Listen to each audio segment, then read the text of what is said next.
Muy buena, un gusto estar con todos ustedes aquí en el Cinematógrafo, el cine en la tele. Estamos, sí, en los estudios Close to the Edge, es decir, en mi casa, donde venimos haciendo hace ya 2 años el programa, y desde aquí vamos a estar cada vez que estemos en Argentina, puesto que este año volvemos a viajar. Ya lo hicimos el año pasado, pero este año probablemente lo hagamos más, así que vamos a visitar festivales, vamos a entrevistar gente de todo el mundo, y es así como empezamos, porque vamos a entrevistar nada más y nada menos que al máximo responsable de lo que sucede en el Festival Internacional de Cine de Berlín, a su director artístico, a Carlo Chatrian.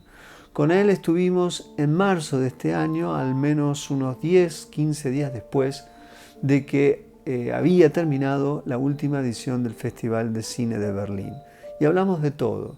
Así que hoy, sin perder tiempo, nos vamos directamente a Berlín para hablar con Carlo Chatrian, director artístico del Festival Internacional de Cine de Berlín. Así empezamos el Cinematógrafo, así empezamos una nueva temporada. Bienvenidos.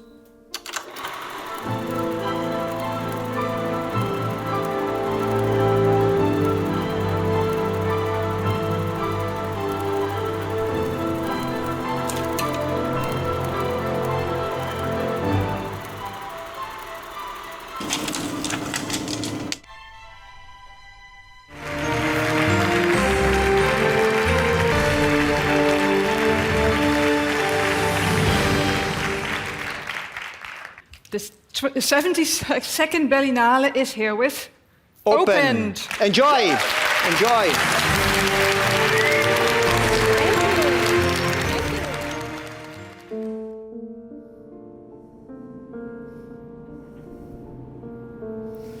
Hello, Carlo. Hola. Nice to be with you, walking around. And well, it's a privilege to have you in the program, El Cinematógrafo. And for me, one of the leading film festivals nowadays is Berlinale. But it's not because Berlinale, it's because there is a team. You are, of course, the artistic director. You have been working with Mark Perenson for many years already. So behind the festival, it seems to have an agenda and a way to understand contemporary cinema. Do you have any idea what is that agenda, if you have thought about it or something like that? Or what you are looking for in the festival? Well, the word agenda doesn't really resonate with me, but I do understand what you mean. For me, being a programmer is, as you said, a way to understand what the cinema and, of course, filmmakers are telling us, and what the cinema is telling us about ourselves, about the world we are living in. It's as simple as that. So then, of course, there are some filmmakers we follow closely, and some other we discover each year. Then there is in a program, in the work of selection, there is the fact that we are based in a moment in time, and therefore there are films that are ready and other films that are not ready. And then probably there is also, as you mentioned, the idea of being part of a group. There is also the idea of creating a community, which is for me even goes beyond the fact of selecting one movies or another one, but creating a community is also giving the space to people, so not only filmmakers but also professionals, audience, to feel that there is a community. And the community is, you say we are part of a community if you share something, right? If you share some pleasure in watching movies, but also some thing you are looking in when you are watching movies. Mm-hmm. And how do you perceive Berlinale among the ecosystem of the festivals? Because I think nowadays there is a kind of dialectical tension, in a good sense, between Cannes and Berlinale in certain ways. But I think the cinema you are defending is absolutely different from what Cannes might be defending in certain ways. But I don't know, how do you perceive that? I'm not talking about competition, I'm talking about how to understand cinema in our contemporary times. Well, when I was in Locarno, it was probably easier for me to answer this question, because Locarno is a festival where the selection is the festival itself. There is a place for market, there is a place for other activities, but all these activities are really sidebar. The Berlin Film Festival is a much more complex animal, and for me it's a learning process. I'm saying that because I am aware, and the more I do the festival, the more I am aware that along with the selection we are doing, there are a lot of other things happening, and the selection we are doing, it's meant also to support a bigger system. Again, I am learning, so I don't know exactly how our work of selection can support the market, can support other activities. In relation to other festivals, I don't know. Probably it's more your position that can give you the possibility to answer. I don't think in those terms. Of course, I'm always very attentive to what other festivals are doing. Cannes, but Venice, but also Rotterdam, Locarno, Sundance, because there is always the chance to learn and to understand why one festival has taken one path or one decision. But when it comes to the selection process, I try not to think too much about that, because in the end we have to be as free as possible, as open as possible in answering what the films are asking us to. There is something that you said at the beginning, that there are certain filmmakers that you put attention on them, and you insist on them. Some people sometimes don't like that. I think it's essential for a festival to know some filmmakers, to follow them, as well as to discover.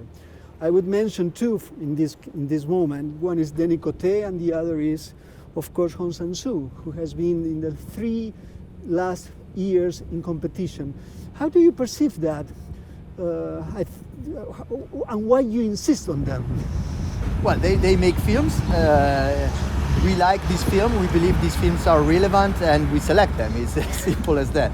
But there is another way to answer to your question, which is wider, and I think it goes even beyond the fact that I am now at the head of the festival, of the artistic side of the festival, and that's related to the history of the festival. There is because of the selection process, some festival engage a conversation with some filmmakers more than others. So Denis Coté is probably the 8th time he's at the festival, and Hong Sang-soo was at the festival before my time. So we are also, when I stepped in Berlin, I was aware of the history of the festival, and even if I probably have a different take on films than my predecessor, I'm very respectful to the history of the Berlin Film Festival, because I've been here as a programmer and before as a film critic for many years, and I discover great movies. And there is a great history at the festival. Then there is also, goes a little bit back to what I was saying before, the idea of creating a community. There are some filmmakers, maybe more than others, that come always with new ideas, new stories, new way of telling stories, but at the same time with a voice that resonates. And maybe it's like a friend. When you know a friend, you can see these nuances that maybe are not clear to a foreigner. That said, when we select a film, it's because we believe that it's the right film to be part of our competition, and in case of Aung San Suu, if we will make a film next year and the film will be ready for us and we will like the film, I don't see why we shouldn't select it. It's different cases because Denis Coté works on different level. Works on small project, big project, in the fiction, in documentary. With Aung San Suu, it's a bit different because it's basically going on with the same way of production. Maybe become even through every film simpler and more pure. But at the same time, we have the feeling that it's keep going the same film, it's keep going the same narrative. In that respect, maybe makes more sense to have him every year. It's like giving a rendezvous, an appointment to somebody that you know. we cherish. Yeah. And there is always a kind of... He shot a film, by the way, in that corner. A scene of the film. 그러자.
Deuxième fois, la première fois, c'était à Nyon.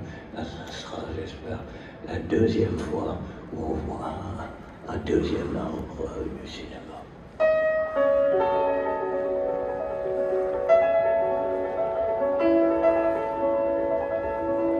Ce que j'aimerais, c'est ce que je vous ai dit, ces gamins-là, puisqu'il y a souvent des sangliers qui sont dans la ville de Berlin, il faudrait quand même mettre un petit mangeoir pour les sangliers sous les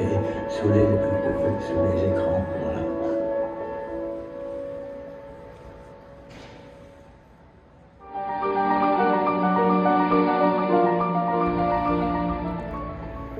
Carlo, there is something in the last couple of years that when I was following the Locarno Film Festival, programming under your umbrella, and then now here, I recognized that there is certain kind of avoidance of certain cruelty in films. It doesn't mean that there is a morality behind it, but certain kind of aesthetics are not in your selection. Do you have that impression? Is my impression? Have you ever thought about that? It's hard to answer because when I do the selection, I try to be as extensive, as wide as possible. So it happens that I do select a film even though I'm not 100% convinced by the film, but I am convinced that it's the right thing to have it in the selection. Then, of course, the result of a selection. The fact that a film is selected is the result of a number of factors. I'm happy if you say that because I believe that being as wide as possible, at the same time it's important to give an idea of cinema, to give direction, because when you do a selection, it's the word itself, it's selective. So you have to select, you have to say many no's and a few yes.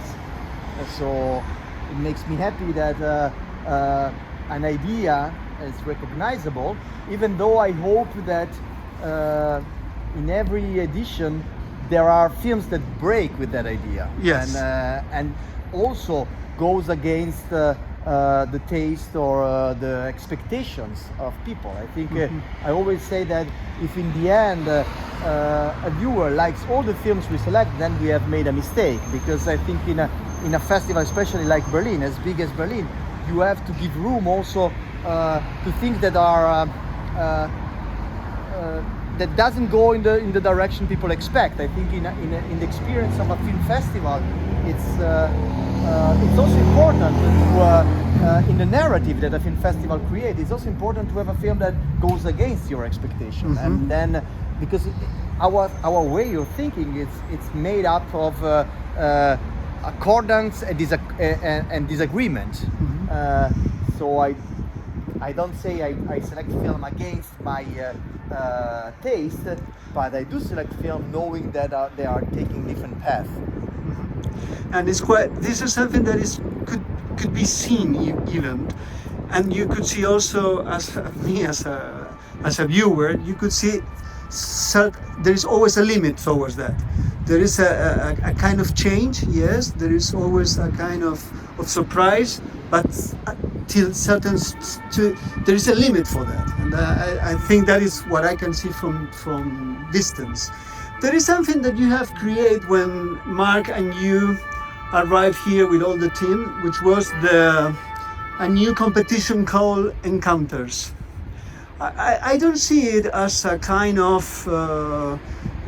Kinsan, the réalisateur, or I don't see it also as a kind of a certain regard or cinema del presente. What is exactly the search in that section, which, by the way, I think this year was remarkable? I don't know exactly what is the. But it's clear that something is there.